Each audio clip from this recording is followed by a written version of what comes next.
Hey guys, Tyra Odin here, and let's just get on with it from ball one. So, ladies and gentlemen, all in all, I'm a huge fan of Berserk. Well, let me tell you something. Just like the rest of the Berserk army, including myself, I am extremely mad, anger, and outraged by the ending of Chicago PD season 12. And let me tell you why this is real mashup, y'all.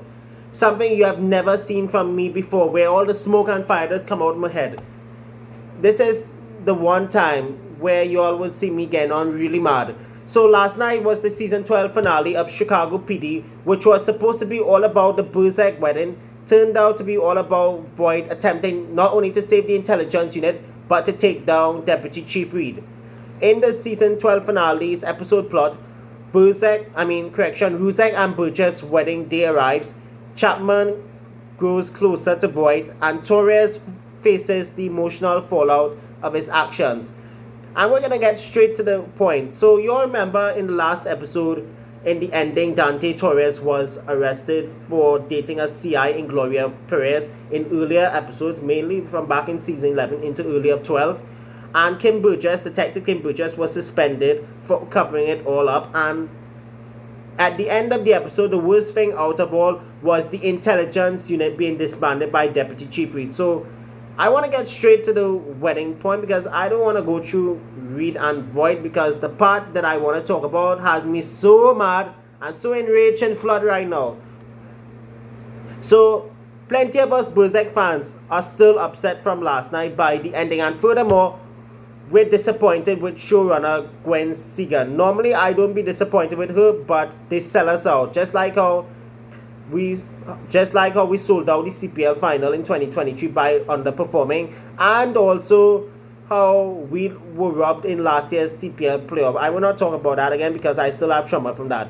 You all remember yesterday where I made a video on this same very YouTube channel that I have talking about the Berserk story, and what we got in the finale wasn't the ones we saw from the pics behind the scenes leading up to it. And also, just a reminder, there was a deleted scene from the season 10 finale where Kim Burgess was at Adam Ruzek's bedside at Chicago Med after being shot by the grandson of a serial killer, which the footage was never released publicly. However, in that ending, Burgess and Atwater, they take down the serial killer alongside Voight. And furthermore, I'm still totally pissed, just like the rest of Berserk Army. We didn't hear the vows, which was the bad news. The good news was Deputy Chief was shot dead by the son of Orero, who was shot and killed by Reed in the previous episode, which was titled Open Casket. We Berserk Army deserve better. This wedding, without a doubt, this episode was supposed to be about Berserk, but y'all had all the eyes on Voight and Chapman in the end scene. And let me tell you something, it's very similar to season 11 last year, which was truncated because of the Writers Guild strike, where they made it all about Haley Upton, who was played by Tracy Speridakos and had left that season. I'm talking about Berserk, aka Marina Scrociati and Patty John Fluenga, two of my favorites. And from what I was reading on X late last night into this morning, where I was getting all my info, the showrunner Gwen Segan, again in an interview I think on Screen Rant, stated they are entertaining the idea of possibly jumping right back into the wedding and the beginning of the new season. But why do that? It doesn't make any sense. That part I find is absolutely rigged.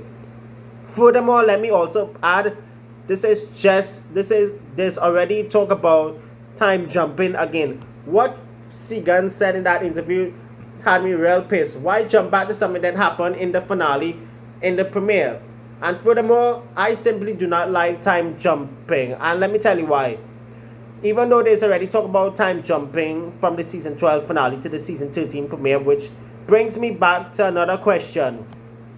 When did the One Chicago franchise became like the hit CW show One Tree Hill, which premiered back in 2003 and ended in 2012? Why I brought up One Tree Hill is because seasons 5 to 9, there were so many time jumps. And the reason I brought that up is because PD did use the time jump in the season 12 premiere. Excuse me. A narrative which was also seen in Tree Hill since season 5 back in January of 2008 all the way till the end in 2012. I hate time jumps, and I still am upset by the way how the vows part was edited out of broadcast, and maybe it's in the deleted scenes, but who knows. That's all for now, guys. Make sure you like, comment, and subscribe to my YouTube channel for more content like this. And until we meet again, tally ho, goodbye.